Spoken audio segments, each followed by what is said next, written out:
Hey, hosting. I hope that you're having a great day. We have had a couple of meetings this week where we've had them outside because it is so pretty.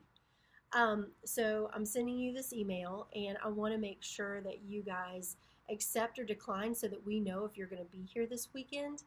It's really important that you do that because we need to know if we need to fill some spots, and not only that, if there's something going on with you, we want to catch up with you and find out if you're okay or if there's something that we need that we can do for you, because we care about you, and it is dear to our hearts to make sure that you're cared for.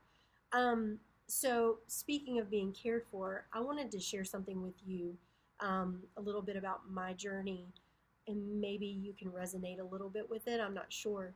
Um, so, today actually marks 1 year since I walked into the Cleveland County Courthouse, to finalize my divorce of 24 years.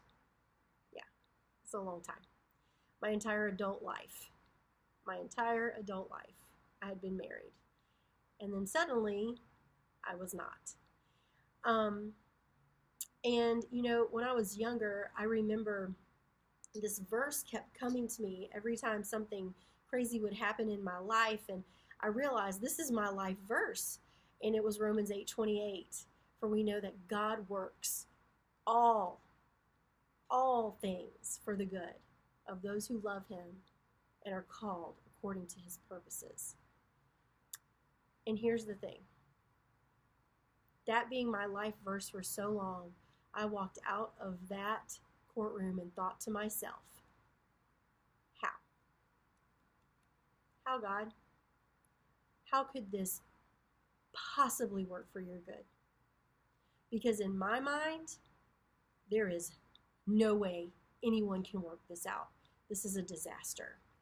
This is life altering. And I couldn't see it. And from that day on, all I could do was wake up in the morning and put one foot in front of the other. That's all I could do.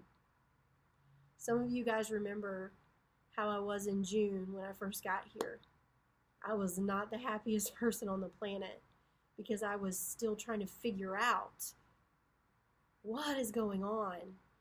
What is happening to me? Who am I when I'm not, in this marriage, when, my life is so different now? I had to redefine some things, and I had to search in God, what are the answers for these things? Who am I in you? And, it wasn't until about September, October, to where all of a sudden I started to see just a little peak of light, to where it was like, okay, I can see what's happening here. And I saw the love of God, how he was sending people to surround me, to let me know that I was loved and that I was cared for, that I never would have seen that had I been in my same situation. And, then he brought a man into my life who I love dearly. We're going to be married in 3 weeks.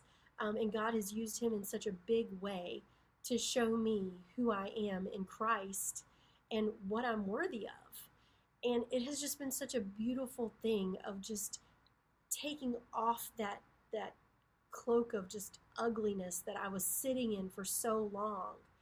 And I wouldn't have seen all of that had this thing not happened a year ago. And now I can see he did work it for the good. All of this is for the good. I wouldn't be where I am today had it not been for that awful, horrible event that happened a year ago and all the events that led up to that moment. And I just want to ask you, is there something in your life that maybe you're thinking, how in the world, God, can you make this for the good? Because I can't see it. There's no possible way. Well, here's the thing. We talked about it this past Sunday, this past weekend, that you know what? With God, miracles can happen. God intervened. God intervened for me. and He will intervene for you because you have been called according to His purposes. And I hope that you know that His purposes are so much greater for you than anything that you can do or any circumstance that can come against you. Because you are that important to the King of Kings, to the Lord of Lords, and to the Creator of the universe. And I hope you know that today. I hope you feel it. I hope you sense it. And I hope that you embrace it. Because there is so much there for you.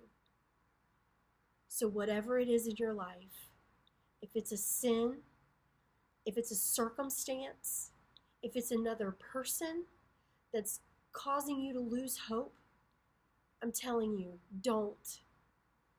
Cling to God because He is clinging to you.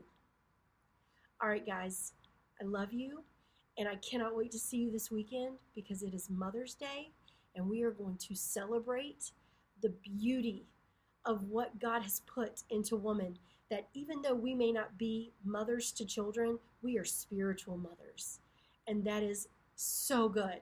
Our God is so good. So I'm going to leave you with that. And I'm sorry it went long, but I hope that you heard my heart, and I hope that you can go before God. All right, guys, see you this weekend.